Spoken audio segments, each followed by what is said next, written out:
Ek het in graad 5 na Prinselskool toe gekom. Omdat ek vir 'n baie lang tyd in die koshuis was, van kleins af, het ek spesifiek 3 probleme gehad. My heel eerste probleem was om die omgewing gewoon te raak.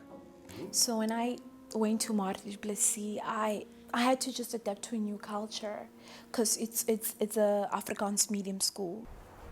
Lank terug, toe ek klein was, was daar baie probleme met kommunikasie, met onderwysers, met gebare. Ek het moeilik verstaan. Ek was in Prinselskool vir 'n hele paar jaar, seker meer as 10 jaar omtrent. En dit was baie interessant om saam met mense van dieselfde gebrek as ek oor die weg te probeer kom. Die laaste probleem was toe ek op 'n tyd finansiële probleme gehad het. My ouers het regtig baie gesukkel en dit het my geaffekteer, waar ek op ou einde gesukkel het om dinge soos Een van die probleme wat ons baie deurgegaan het was mobiliteit. Omdat dit nogal 'n groot area is, en omdat daar baie plekke was waar ons heen moes gaan, was mobiliteit nogal 'n groot faktor geweest. One of the things is just like being in a wheelchair, you don't get ramps everywhere, there's stairs and stuff like that. So when you have to always ask from other people, you tend to relax and not find your own independence and just do things yourself. Weet, Prinselskool is 'n baie wonderlike skool, baie uitsonderlike plek. Ons is 'n ingewikkelde skool en dit verg nogal taamlike bestuur om die skool bymekaar te hou. Die dowe het inherente probleem dat hy 'n kommunikasieprobleem het. Omdat hy nie die taal en die klanke het wat ek en jy het nie. As ek en jy in 'n ander land sou kom, dan is ons ook maar gestremd want ons ken nie die taal daar nie. Nou ons het leergestremde leerders by die skool en ons het fisies gestremde leerders by die skool. En die probleme wat ons met hulle ondervind is hulle sosiale aanvaarding en emosionele ontwikkelings. Hulle voel hulle is uitgeskop uit die lewe uit, hulle behoort nie daar nie en dis 'n skande om die gestremdheid te hê. In hoofsaak sou ek dit opsom deur te sê uitsluiting. En dan kan mens uitsluiting nou 'n bietjie spesifiseer.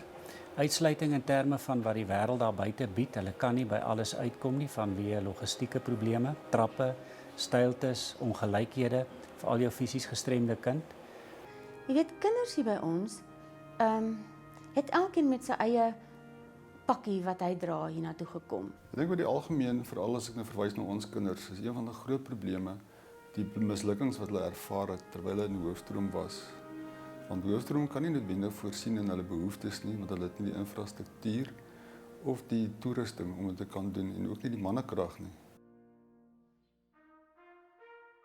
Maar die primêre fokus van die Transoranje Instituut vir Buitengewone Onderwys is dat ons die ethos van die 5 skole in stand sal hou en die ethos gesentreer rondom die woord van ons Here en om dit op 'n gefokusde manier aan die leerders deur te gee. Tuibe se doelwitte is om Christelike waardes deur die opvoedingsstelsel vir die kinders daar te stel. Vir kinders wat uit moeilike agtergronde kom, spesifiek gestremdheid. En as ons kyk na die skole soos dit wat ons hier by Prinselskool op die oomblik, is dit om hierdie fasiliteite in stand te hou en so in te rig dat kinders regtig die geleentheid het om optimaal te kan leer. Ek dink die doel van die instituut is om fondse te bekom en middele om dit vir die leerders met gestremdheid baie makliker te maak sodat hulle in die skole nie teen gediskrimineer word nie, sodat die skole dit ook makliker het om die kinders met gemak hulle opvoeding en opleiding te kan gee sodat hierdie kinders dan ook as volwaardige burgers van die land daar buitekant enig funksioneel kan hulle kant bring. Omdat ons jaarliks 'n bedrag toeken aan ons skole wat hier rondom R1 miljoen per jaar beloop, is dit my verantwoordelikheid om seker te maak dat ons daardie bedrag jaarliks insamel? Ons gebruik byvoorbeeld glad nie 'n skryfbord nie. Okay, in plaas van swart borde verduidelik die onderwysers op kameras wat dan want ons elkeen het televisies voor ons, so dan verduidelik die onderwysers op die kamera presies die werk van die dag en dan kan ons dit reg voor ons sien, want dis vergroot ook. En ek kan werklik getuig dat Toy ons geweldig bystaan. Nie net finansiëel nie. Dit is as borgliggaam is dit seker hulle hoof taak op hierdie stadium. Ons kan ook minder bevoorregte leerders help met aangepaste rolstoele, looprame, kunsbene, brille, voetspalke. My droom vir Prinsloo skool is juist dat ons die senior leerder in die skool baie meer kan toerus wat betref beroepskeuses, beroepservaring, sodat hulle dan ook hulle volle potensiaal kan bereik as burgers van die land om hulle te kan voorberei as volwaardige burgers om toe te tree tot die arbeidsmark en sodoende dan ook hulle volwaardigheid en hulle menslikheid dan te kan beleef elke dag. Die ander droom is om nadat ek nou al hierdie personeel op die diensstaat kon kry, om hulle ook optimaal in die skool so in diens op te lei dat hulle die maksimale leereffek kan bereik met die kinders in die klas. Om gebarentaal as 'n amptelike taal in Suid-Afrika erkenning te kry. Want dit is nie een van die amptelike tale van die land nie. My droom is saamgevat dat ons doodgewoon genoeg geld het om kwaliteit onderwys aan hierdie kinders te kan bied. Oor die algemeen beteken die skool ontsettend baie vir my, want as dit nie vir Prinsloo was nie, sou ek nie bereik het wat ek bereik het op hierdie oomblik nie. En ek sal sê, Prinsloo is 'n fondasie vir onderrig, 'n huis van liefde en 'n skat om te bewaar.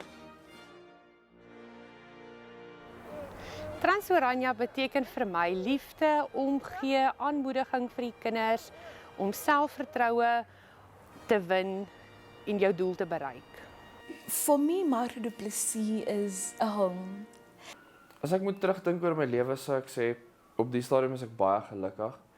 Ek het baie interessante lewenservarings gehad en dit het my die persoon gemaak wie ek vandag is. En ek sou sê ek is doodtevrede met waar ek vandag is en ek fokus nou net op die toekoms en wat dit vir my hou. Die skool beteken vir my deur die geloof tot die lig. Ons almal het probleme wat ons moet oorkom en as ons net bid en vertrou op die Here, sal hy ons help om ons doel te bereik in die lewe en aan die einde van daai tonnel die lig te sien.